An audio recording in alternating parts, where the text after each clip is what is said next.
Hi, I'm Sterling Pratt, the author of a book called Pudd'nhead Parenting, Forming a Positive Working Relationship with an ADD Child, and also the host of Pudd'nhead Parenting radio show, Saturdays at 1 o'clock. We've just finished up a series of videos on the fallacies that the inner critic tries to feed us on a daily basis, and how to address those specific errors in logic. Now we're going to try, for the next few videos, I'm going to discuss things that you can do other than that to help your child have a better self-esteem and to rebuild and repair your child's self-esteem from day to day as you see it needs rebuilding. This one is actually to focus on your own, quieting your own critic. Right? As you quiet your own critic and you start to solve these fallacies and argue against the critic and debate those with the critic and start to win that argument, your child's going to see that, and it's going to be apparent in just the mood in the house, your own mood, and as your self-esteem increases, it always has a ripple effect on your children. So the first advice that I give on quieting your critic is simply to listen, stop, and correct. So start to monitor, now that you know this logic that the critic tries to trip you up with. Try to monitor that in your speech and in your own thinking. And when you hear something, stop and restate it, just like we did with the previous videos of quieting specific logic from the critic. Reframe those more accurately, restate them more accurately, focus on your progress instead of perfection. I've heard several different methods to be able to stop the critic.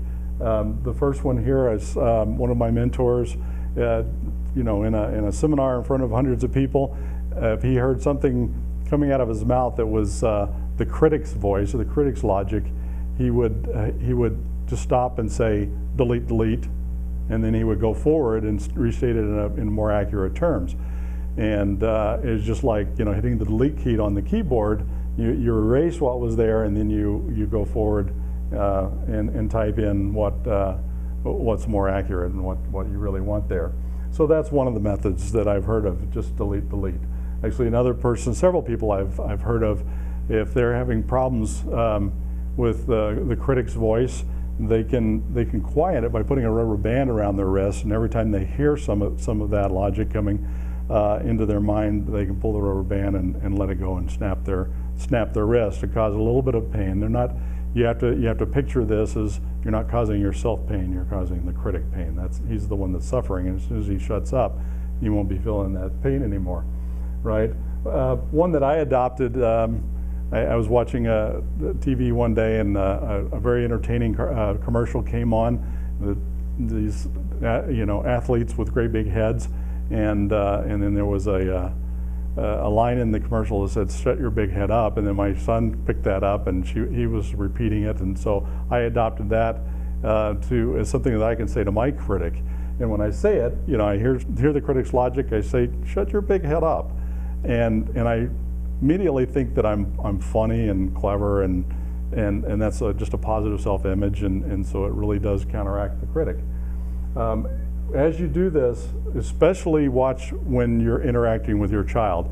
Both watch your language, and if you hear the critic's logic coming from you, just correct yourself right in front of them. What a great lesson for you to be able to admit that you said something wrong and teach them the right way to describe things in your life.